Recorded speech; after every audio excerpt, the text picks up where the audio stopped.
Islamic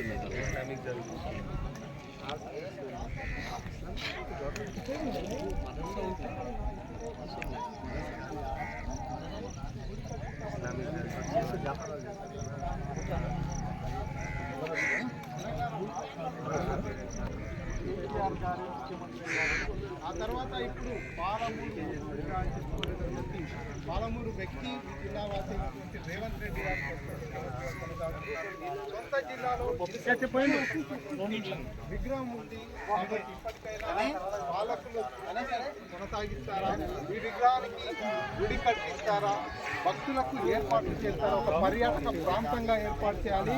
ఈ విగ్రహం ఇక్కడ ఉందనేటటువంటి విషయం ఇప్పటికీ చాలా మందికి తెలియదు కాబట్టి ఈ విగ్రహానికి గుడి కట్టించి పూర్తి స్థాయిలో అందుబాటులోకి తీసుకురావాలనేది స్థానికులు ప్రభుత్వం ఎలాంటి నిర్ణయం తీసుకుంటుంది, ఎటువంటి చర్యలు తీసుకుంటుంది అనేది వేచుకుంటున్నారు.